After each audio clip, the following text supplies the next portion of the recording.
Daniel Day-Lewis is considered one of the greatest actors of all time, as he pushes himself above and beyond to deliver a high-quality performance. Daniel is an extreme method actor, meaning he doesn't just want to play the character, he wants to physically become them, even when the cameras aren't rolling. I think Jim Sheridan once said, that you come closer to the obliteration of self than anybody. His absurd dedication to his craft has led him to building his own home using only 17th century tools for the crucible, needing to be carried around fed and tended to between takes during My Left Foot, catching pneumonia on the set of Gangs of New York, and staying in character as Lincoln 7 months prior to even shooting until the very last day of production. Now, you may not always enjoy the movies he's in, but there's no denying that Daniel Day always delivers, disappearing into each role in a way others simply can't. You practically forget about the man behind the performance and get swept up in the realism of whoever he's become. And although he's delivered several of the best performances of all time, to the point he's the only man to have ever won 3 Best Actor Oscars, for me, his portrayal of Daniel Plainview in There Will Be Blood is his greatest work. It may not be as physically demanding as My Left Foot, but unlike Christy Brown, Plainview is a fictional character. So aside from the electrifying script, he was finding and creating the character within himself from scratch. The director gave his actors space to work. They would occasionally exchange notes, but for the most part, whatever Daniel was getting up to behind the scenes was a total mystery. Anderson didn't want to peek behind the curtain or interrupt the process, so while the director was in LA, Day-Lewis was in isolation in his home in Ireland, preparing for the role for 2 years. The beginning of production was plagued with problems, with last-minute recasts, and for a reason the director and actors struggled to pinpoint. After the first week, something about the central performance just wasn't translating well on camera. After a couple of days of work, Paul said, I think you should see something. I saw this. Is that what it is? Is that what it's going to be? That's not going to work. It felt like one was radically off course. And although Daniel has no idea what he did to course correct, as far as he's concerned, for those 2 years he was largely thinking and living as someone else, course correct he did, and what we see on screen feels more than just captivating, it feels human. Somehow, between the direction and the performance, Daniel Plainview feels like a real person that existed before our time. A tragically flawed, driven snake oil salesman who has certain qualities you could almost admire, but who's also psychopathically selfish and narcissistic. So what are the finer details of this performance that make it feel so real? Let's take a deeper look at what Daniel Day-Lewis delivered in There Will Be Blood. And just a quick reminder to push the like, subscribe, and notification bell, as it appears the YouTube gods are currently suppressing me. The first key is the physicality of the character, and it is a very physical role, full of running and dragging and heaving and swinging. But Daniel ensures that the way this character moves feels different to his others. Plainview has a confident stride, but after falling in the opening scene and dragging his injured leg across the desert, Day-Lewis maintains a subtle limp as he walks throughout the film that only grows more pronounced as time goes on, as injuries often do. But this little detail makes it feel like this man has been carrying around the same bag of bones for years, as we get to witness these little aches slowly cement into lingering conditions. And given Plainview is such a greedy character, the actor keeps him orally consuming throughout the film, whether it's guzzling water, drinking tea, smoking pipes, or constantly chewing something. Oddly enough, when asked about it, the method actor had no recollection of his consistent mastication. But time and time again, the character appears to have something grinding between his teeth. Day-Lewis makes Plainview a surprisingly affectionate and dominant force. He likes to make physical contact with whoever he's engaging with to make his presence felt. He touches others almost like he's playing with them like toys or using them as props, doing whatever it takes to drive him towards his goal. We see this in how he shakes people's hands. Notice how Daniel exaggeratedly holds out his palm and just leaves it there until the other person gives in and shakes it. He's clearly not taking no for an answer. The handshake is coming whether you want it or not. In terms of blocking, Daniel does a lot of what I call closing the gap.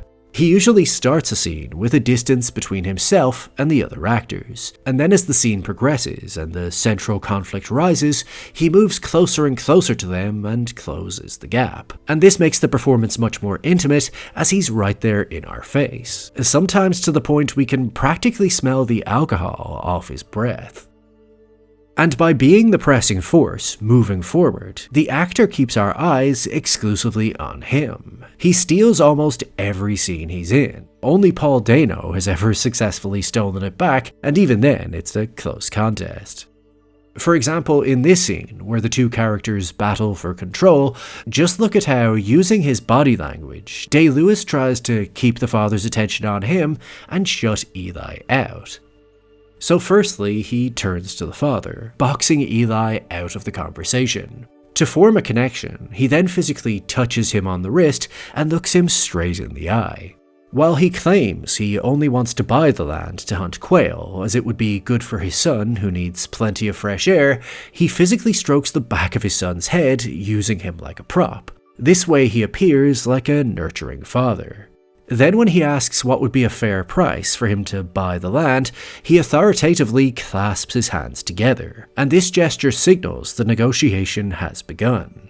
Eli jumps in with a demand of $6 an acre. Daniel doesn't like this, as he wants to lowball the family, so he politely thanks him for his input before tugging the focus back towards the father again, repeatedly trying to shut him out. The more agitated he gets, the more his finger physically taps. But now Eli sits forward, also asserting his dominance with his hands clasped together, asking what is it that brought you here. Daniel pretends it was the good Lord's guidance, and then gets right back to targeting the father, physically touching his wrist again so that it feels like they're connected and building trust. But Eli pulls him back into the central conflict between the two, and then after the deal finally gets made at 3 times the amount Daniel wanted, he tries to take back the control by extracting a handshake from Eli, and he becomes bothered when Eli takes his power move and turns it into his own, by transforming it into a religious gesture. This is a masterclass of physical performance between the two actors. Even though the dialogue adds layers to the scene, you almost don't need it, as just by watching their body language, you can see exactly what's happening and how each character feels about it every step of the way. The next key is his vocal delivery. There Will Be Blood is an intimate portrait of a man's life, and therefore it's Daniel's job to breathe life into the character. So one simple technique he uses is to just breathe, loudly, intensely, heavy, and fast, as that way, even when the character isn't speaking, the audience still get a sense of his emotional experience just from the tempo of his breaths.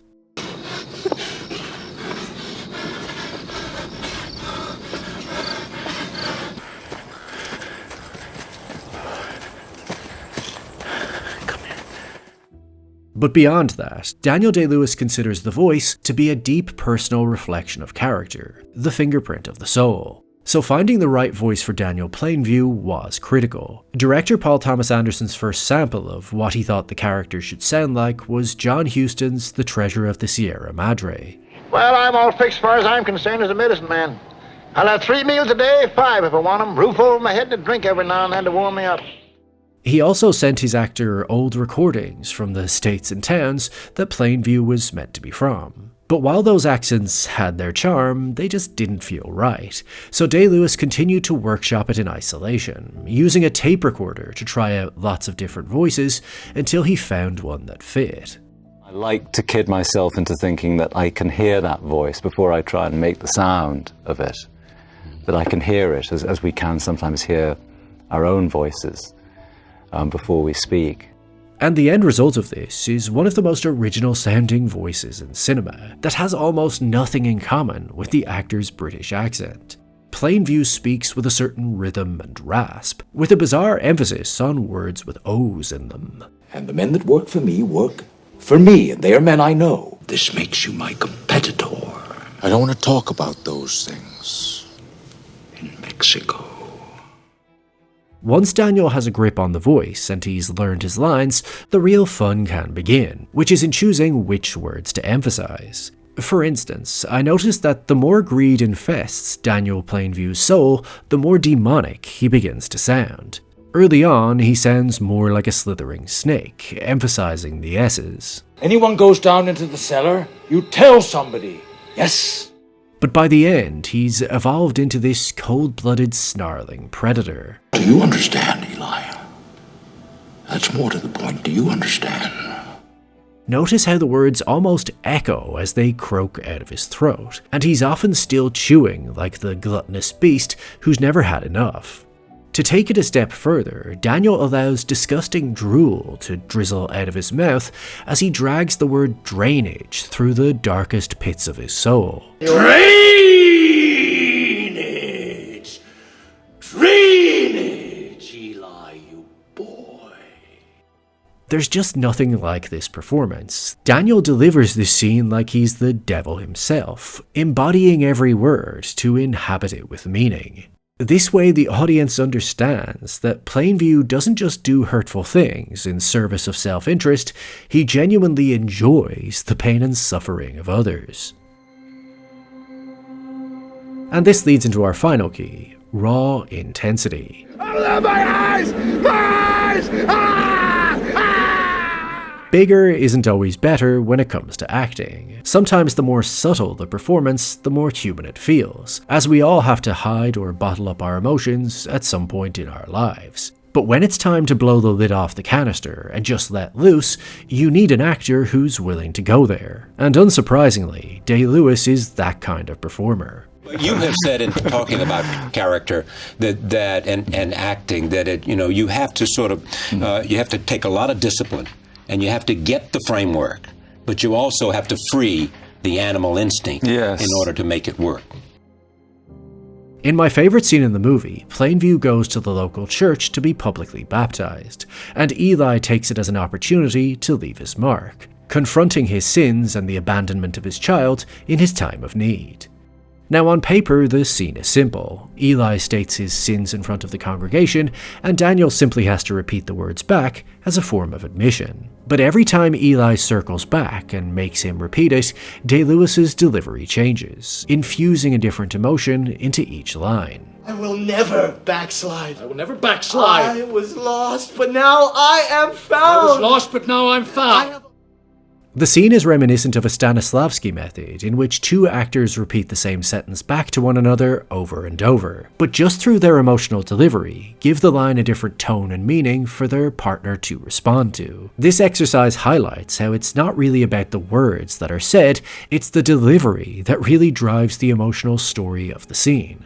For instance, there are several lines Eli wants Daniel to repeat, but there's only one that seems to stir up genuine emotional conflict. He's ashamed he abandoned his child. The first time he hesitates, but quietly repeats it, acknowledging the tragedy of his sin. You have abandoned your child. I've abandoned my child. Then the second time, Daniel stares up at him with contempt, but Eli forces him to say it again and say it louder, until finally he lets go and releases a genuine confession. I've abandoned my child! I've abandoned my child! I've abandoned my boy! This explosive admission sends tremors throughout the actor's body, shaking under the weight of his own sins. Even his forehead veins bubble to the surface, exploding out of his face as loudly as the words roar out of his mouth. And notice how he runs out of air on the word boy, so it hits like a punch to the gut. I've abandoned my boy! Beg for the blood. It's not just a child, as child is an emotionally distant word. He's abandoned his boy, and that sin has been festering inside him for quite some time.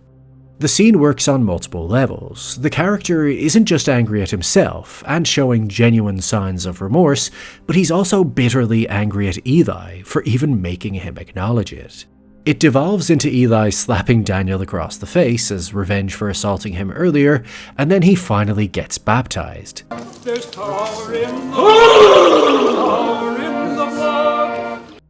But even though it's nowhere in the script, Day-Lewis closes the baptism with this animalistic gurgling sound, shaking like a wet dog trying to dry itself, and then whispers, "There's a pipeline," showing us that as raw and honest as those moments felt, it's still all just in service of the character's ruthless self-interest. Sure, he may have had to show weakness, but in the end, it will all contribute to his brute strength.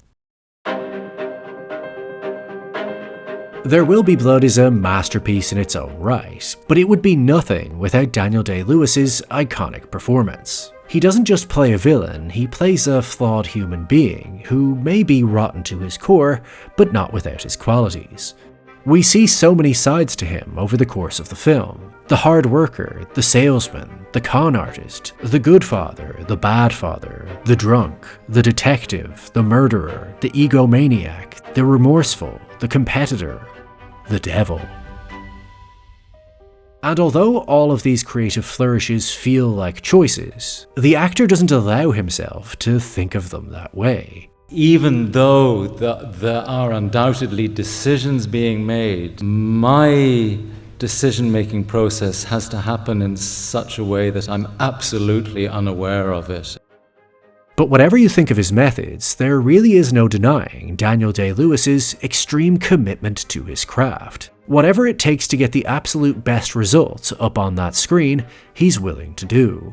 And just like his character in There Will Be Blood, if he has to lose a part of himself in the process, then so be it.